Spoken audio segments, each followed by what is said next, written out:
mudah bagi orang yang rumahnya di ujung Berung, ya.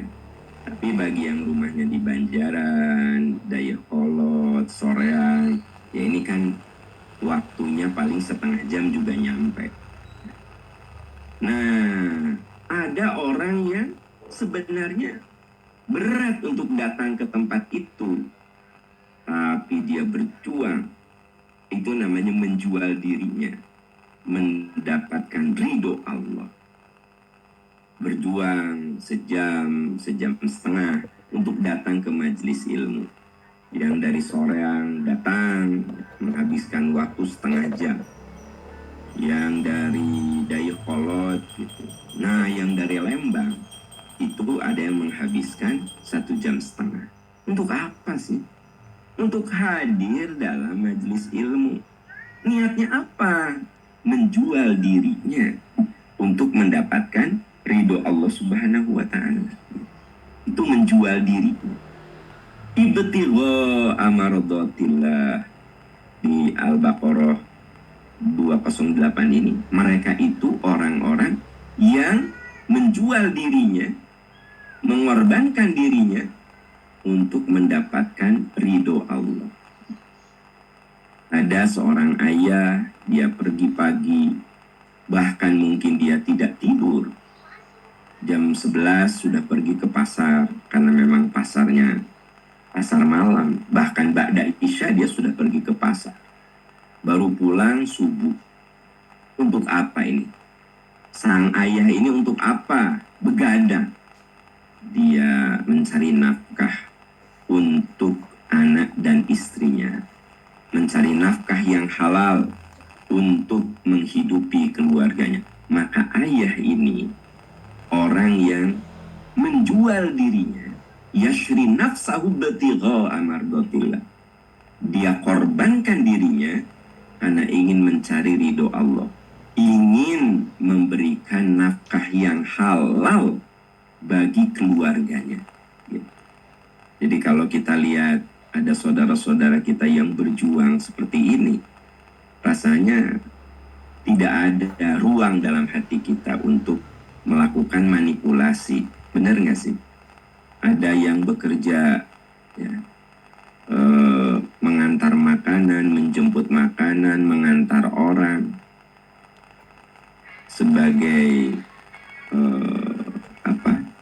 pengendara ojol gitu, pagi sampai malam. Masa kita masih rela gitu ya? Anda yang dapat rezeki dengan relatif besar, kantoran gitu, masa Anda rela memberikan nafkah haram, sementara saudara-saudara kita berjuang memeras keringat saking ingin memberikan harta yang halal pada keluarga.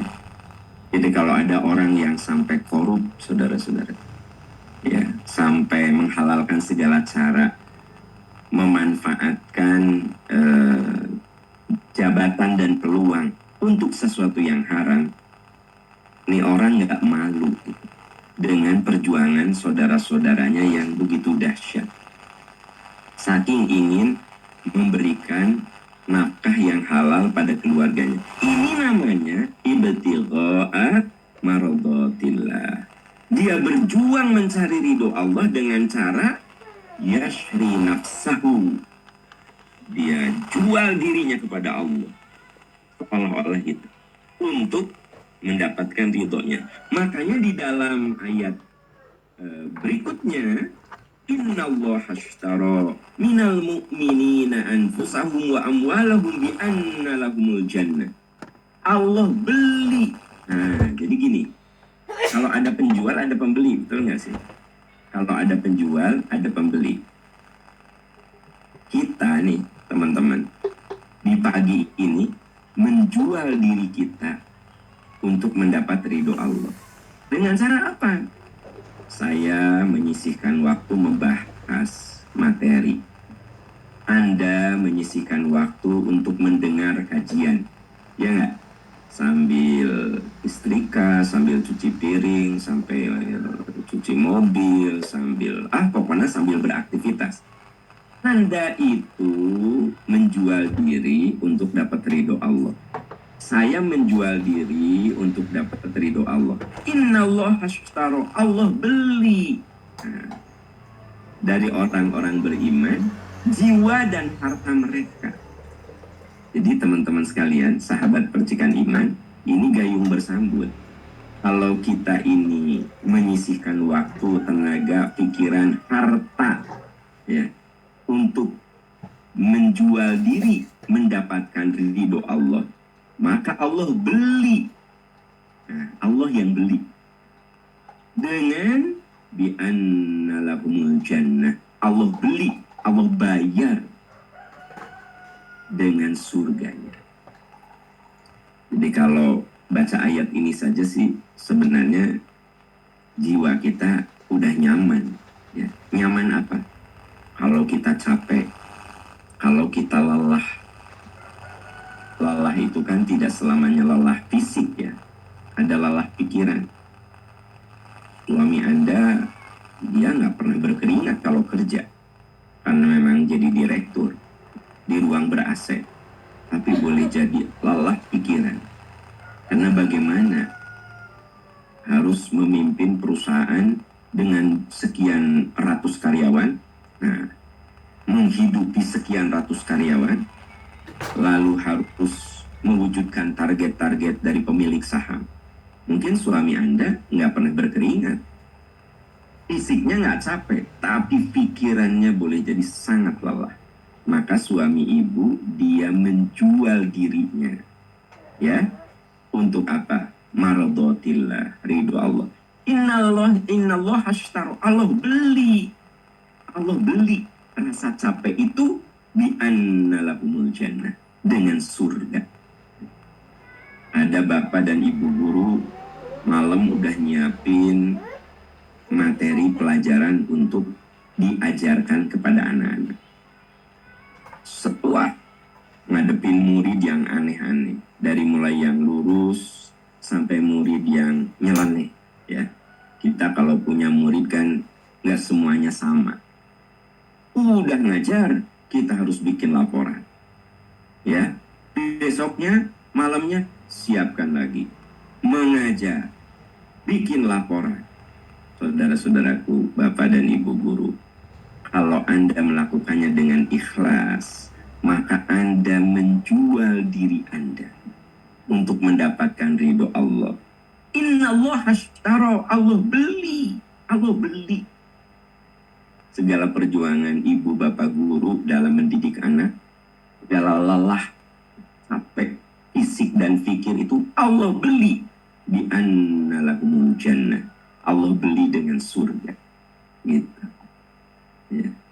Jadi sebenarnya kita bisa memprogram bahwa apapun yang kita lakukan, sebenarnya kita sedang menjual diri kepada Allah. Asal satu, kita melakukan itu ingin dapat ridho Allah. Maka Allah berjanji, innallaha ashtaro minal mu'minina anfusahum wa amwalahum bi'anna lahumul jannah. Kalau kita menjual diri untuk mendapat ridho Allah, innallaha ashtaro, Allah yang beli. Belinya itu bi'anna lahumul jannah, dengan surganya. Saudara-saudaraku tercinta, sahabat percikan iman, semoga kita semakin bersemangat, ya. Bersemangat, wah. Semoga Allah membeli jualan saya dengan surga. Nah, gitu. Capek ya capek, lelah ya lelah, ya. Ada nggak di sini yang sedang sakit? Anda jual diri Anda untuk mendapat ridho Allah dengan menerima sakit itu. Sabar, berjuang untuk berobat. Dan orang yang menafkahi dalam membeli obat juga sabar, tabah. Maka Anda sedang menjual diri Anda melalui sabar menghadapi penyakit untuk mendapat ridho Allah. Maka innallaha ashtaro minal mu'minin, Allah beli dari orang-orang beriman. Orang beriman yang mencari ridho Allah, Allah beli bi'anna lahumul jannah, dengan surganya, gitu, ya. Oke, Bapak Ibu, sahabat-sahabat yang Allah muliakan, Nah, kemudian ayat yang lainnya. Wa qala Allah Ta'ala 'anil ladzina ya'maluna a'malal birri ibtigha'a ridha. Lalu Allah pun bercerita, berfirman tentang orang-orang yang a'malul bir. Jadi amal-amal yang sifatnya dirasakan oleh orang lain. Jadi saudara-saudaraku sekalian, kan amal itu ada yang dinikmati oleh kita. Seperti tahajud kan dinikmati oleh kita dong. Ya, doa dinikmati oleh kita. Betul nggak sih? Zikir dinikmati oleh kita. Tapi ada yang kategori akmalul bir. Nah, akmalul birri itu amal yang dinikmati juga oleh orang lain. Anda bersedekah, Anda menikmati nggak sedekah? Menikmati. Aku nikmat sekali sudah membantu orang lain. Tapi orang yang Anda bantu juga menikmati amalan kita. Ya, kalau Anda wakaf, Anda nikmat. Aduh, alhamdulillah saya bisa berwakaf. Nah, orang menikmati wakaf Anda. Alhamdulillah, ya. Kita bikin masjid. Nah, sekarang kita lagi bikin gronteng. Ya. Kemarin kita ada penggalangan wakaf untuk sumber mata air. Alhamdulillah airnya sudah keluar. Nah, air ini kan kudu ditampung tuh di grontengnya. Nah, lalu air ini disebar ke masjid, ke masyarakat di sana. Nah, Anda wakaf. Anda merasa nikmat. Alhamdulillah aku bisa berwakaf. Tapi bukan hanya Anda yang nikmat. Orang menikmati apa yang Anda wakafkan. Itu namanya albir. Jadi teman-teman sekalian, sahabat-sahabat, ada amalan yang dinikmati oleh sendiri. Ya, seperti tadi, tahajud, duha, baca Quran, itu mah Anda sendiri yang menikmati. Tapi tahu nggak, ada amalan yang Anda juga merasa nikmat, orang lain menikmati. Anda berwakaf, Anda nikmat. Alhamdulillah ya Allah, aku bisa berwakaf, nikmat tuh. Tapi bukan hanya itu, orang lain menikmati wakaf Anda. Gitu. Makanya amalan-amalan yang sifatnya dinikmati oleh orang lain itu jadi jariah. Waladun solihun, anak soleh. Ya, anak soleh. Itu kalau kita punya anak soleh, kita senang. Dan orang yang berhubungan dengan anak kita juga senang.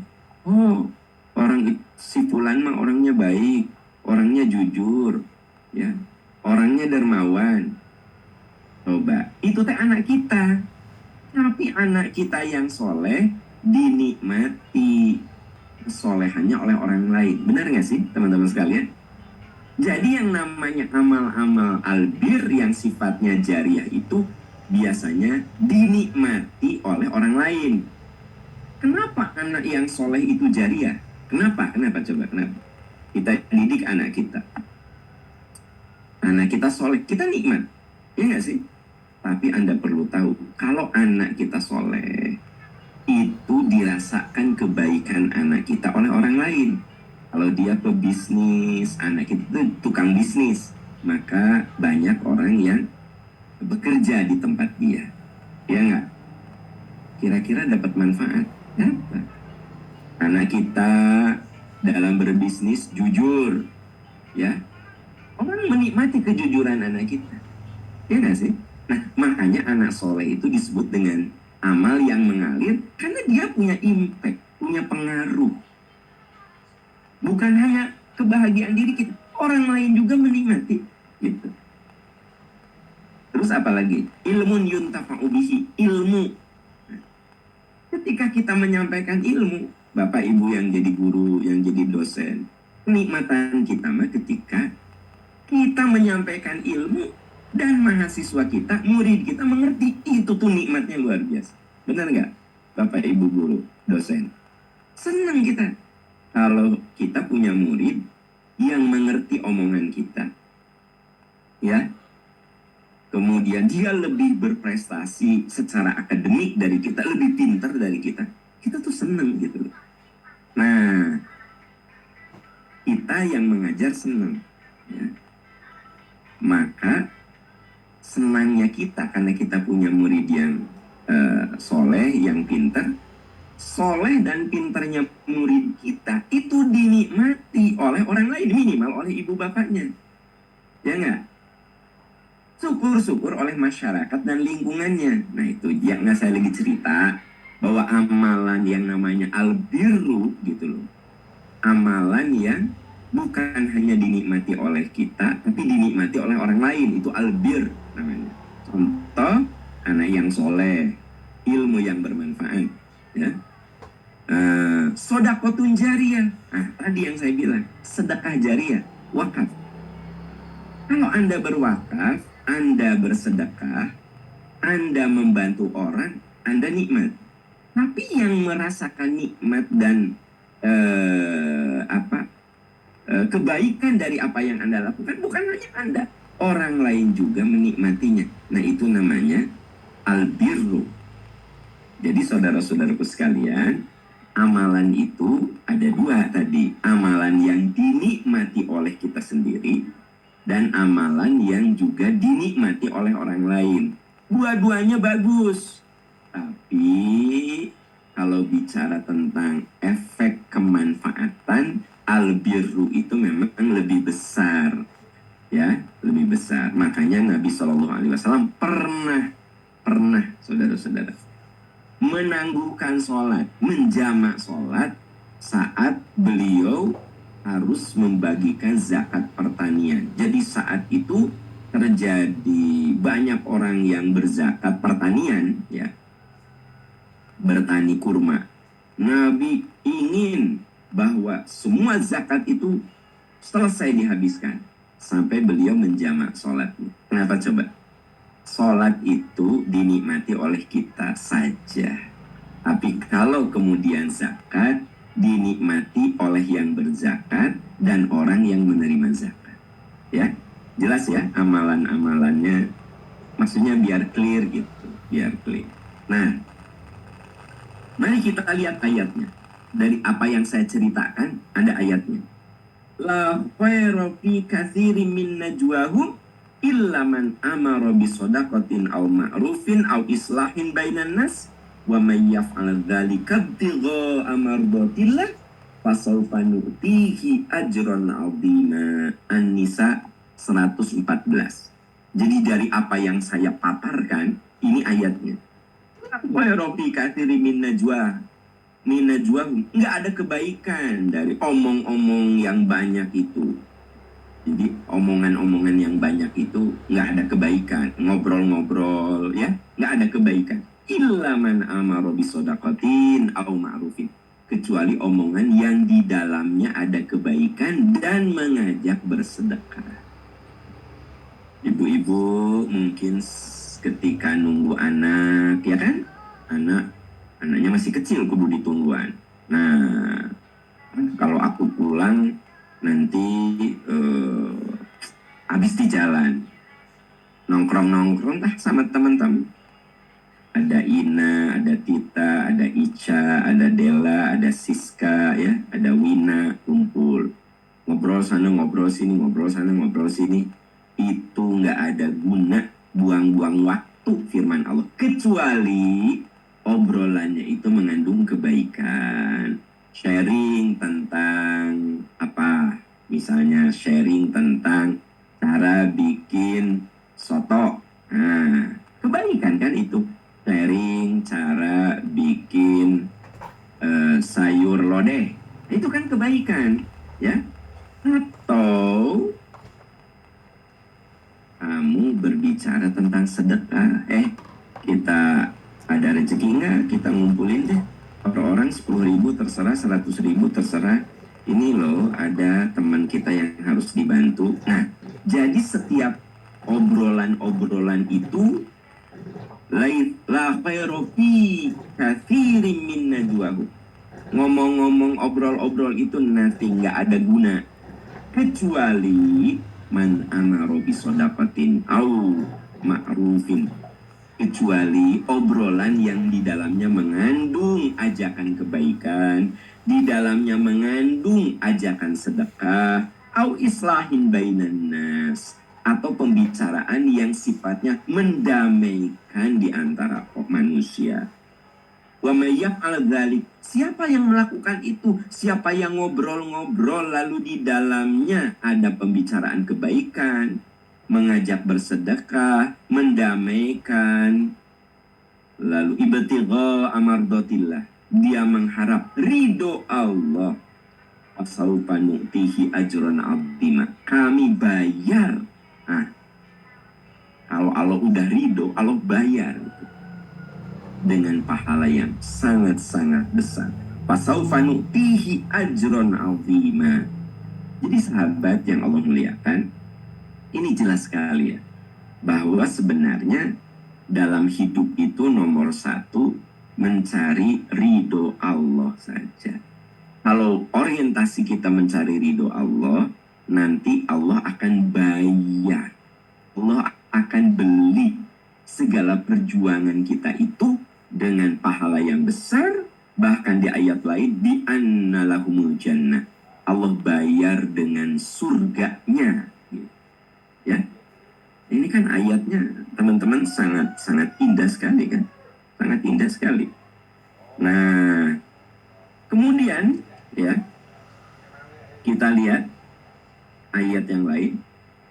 Karena betapa pentingnya kita mendapatkan ridho Allah, sehingga ada doa yang spesifik agar kita selalu diridhoi Allah. Sudah hafal doanya? Al-Ahqaf ayat 15. Ini di halaman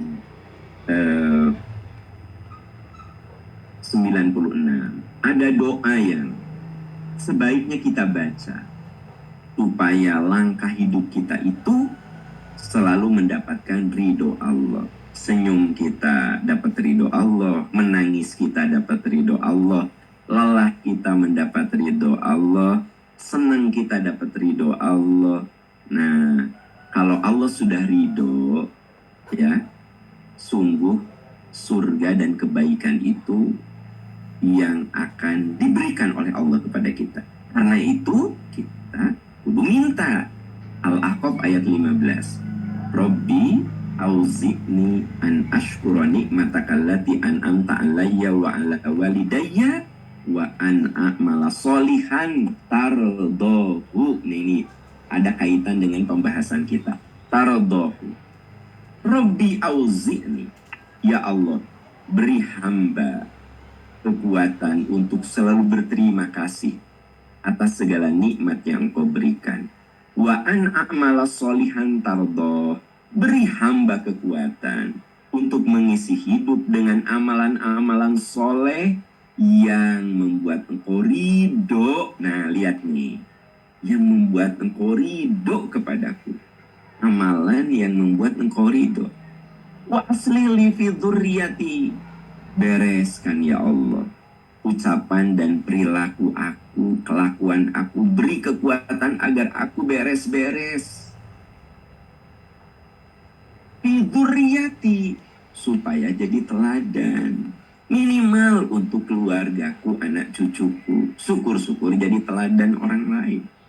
Jadi kita mohon kepada Allah kekuatan untuk beres-beres diri. Tadinya kita pendendam, beres-beres diri jadi pemaaf. Tadinya kita pelit, beres-beres diri jadi dermawan. Tadinya kita dengki, beres-beres diri supaya kita menghargai orang, bukan mendengki orang. Ya Allah, beri hamba kekuatan untuk selalu berterima kasih atas segala nikmat yang Kau berikan, dan beri hamba kekuatan agar bisa mengisi hidup an a'mala solihan tardohu, agar aku bisa mengisi hidup dengan amal soleh yang membuat Engkau tuh ridho kepadaku. Nah, dari situ, wa aslih li fi dzurriyyati, ya Allah, bereskan, beri aku kekuatan untuk beres-beres diri. Ya, ini tuh betul ilaika, ya Allah, beri aku kekuatan agar aku bisa bertobat. Sahabat percikan iman yang Allah muliakan, kalau menurut Anda doa ini indah nggak sih? Indah banget kan? Ya, kenapa? Karena dimulai dari ya Allah beri hamba kekuatan untuk selalu berterima kasih. Nah, kan dengan berterima kasih itu kita selalu ridho dengan apa yang Allah kasih, benar nggak? Saya terima aja, ini yang Allah takdirkan untuk saya. Jadi muncul rasa syukur. Udah gitu ya Allah beri saya kekuatan untuk bisa mengisi hidup dengan amalan soleh yang membuat engkau tuh jadi ridho kepadaku. Wa aslih li fi dzurriyyati, ya Allah bereskan ucapan, perilaku, kelakuan aku supaya aku jadi teladan untuk anak cucuku. Ini tuh betul ilaika, ya Allah aku tobat. Jadi kita beres-beres diri dengan bertobat. Mana yang kurang benerin, mana yang lebih kurangi, ya kan gitu. Sering memamerkan harta kurangi, ya, sering dengki buang, sering takabur sombong coret, gitu. Itu namanya ya Allah beri aku kekuatan untuk beres-beres diri. Ini tuh betul ilaih wa inni minal muslimin. Nah ini ujungnya, wafatkan aku dalam keadaan husnul khotimah. Wafatkan aku dalam keadaan berserah diri, dalam keadaan muslim, itu maksudnya dalam keadaan husnul khotimah, dalam keadaan Allah ridho. Nah teman-teman sekalian, kan kita bicara tentang bab ridho kan, gitu loh. Jadi Allah itu akan ridho kepada kita tergantung kelakuan kita.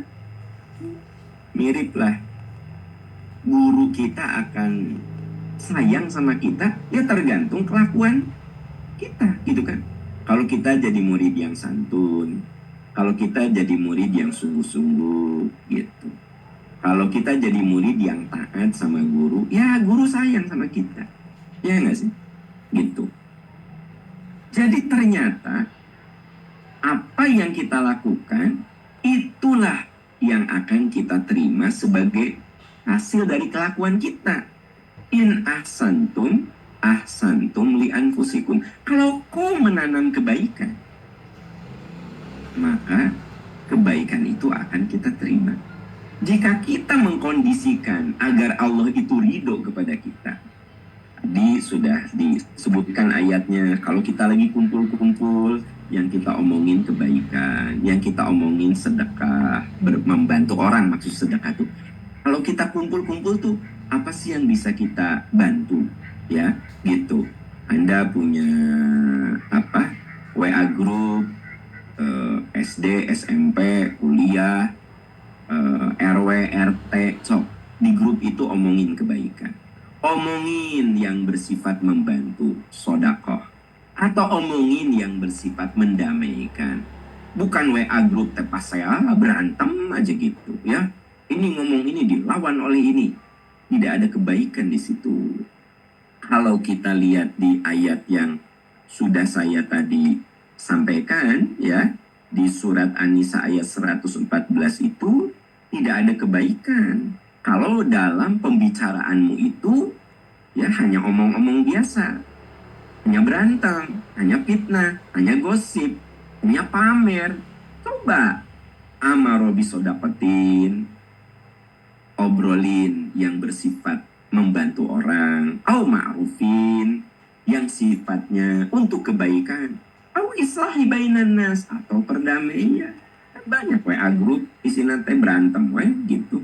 Nah coba ubah. Lalu itu semua untuk supaya apa? Supaya kita mendapat ridho Allah.